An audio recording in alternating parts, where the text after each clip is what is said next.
আমার তো দেখলেই বমি চলে আসে। কেমন হয়েছে?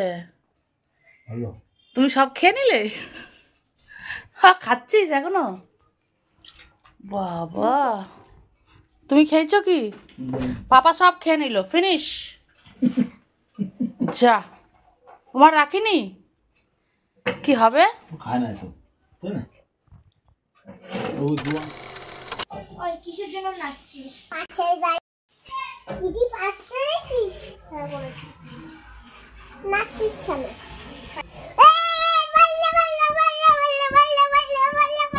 এনে শুনেছিস? হ্যাঁ না তাই নাচ করতে পারি কেন? হ্যাঁ করেছি। পাস করে নিয়েছিস। আর পাশের বাড়ির মেয়েটা হ্যাঁ করেছি। কি করে নাচছিস কেন? আচ্ছা তুই নাচছিস কেন?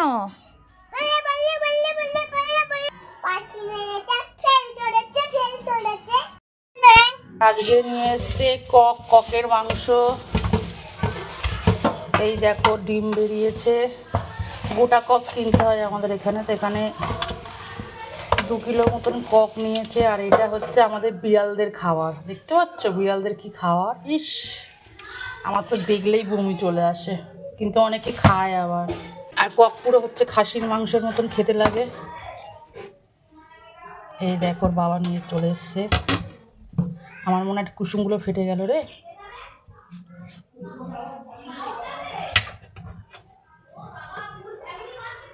চলো ধুয়ে নি। আর এই হচ্ছে তোমার আমার ককের ডিমগুলো। আর এই ঠ্যাং, না ককের ঠ্যাং এনেছে বিড়ালদের কুকুরকে খাওয়াবে বলে। এদিকে হচ্ছে আমার ডিম টোস্ট হচ্ছে, এদিকে ভাত বসবে।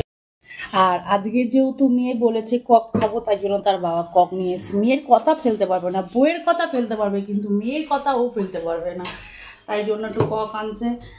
আমি খুব কক ভালোবাসি। কক তো পুরো খাসির মাংসের মতন পুরো খেতে লাগে। তোমরা কোনোদিন কক খেয়েছো নাকি আমাকে একটুখানি বলবে তো কমেন্ট করে।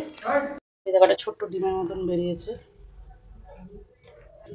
আর মাংস ধোয়া কমপ্লিট হয়ে গেছে। এবার আমি দিয়ে দেবো হচ্ছে পেস্ট করা মশলাগুলো। চলো ম্যারিনেট করে রেখে দিচ্ছি। দিয়ে দেবো হচ্ছে সর্ষের তেল। আগে আমি ম্যারিনেট হতে দেবো, ঠিক আছে? আর ডিমগুলো আমার ধোয়া হয়ে গেছে। আর এই যে আমার শাক বাছতে হবে এখন, আর খেয়ে নিই আগে। চলো 1 পিস পাউরুটি ডিম ভাজা। তোমরা কে কে রোববারে সকালে ডিম টোস্ট খেতে ভালোবাসো কমেন্ট করো। আমার এখন প্রচুর সহ্য হয় না বলে ডিম টোস্টে সহ্য হয়, জন্য এটাই খাচ্ছি। দারুণ লাগছে। সব কাটা হয়ে গেছে, শাক ভাজা হয়ে গেছে, মাংসের আলু আর পেঁপে কাটা হয়ে গেছে। বাবা কত মার্কেটিং করে নিয়ে এসছি। জল খেচ্ছে কুচি না।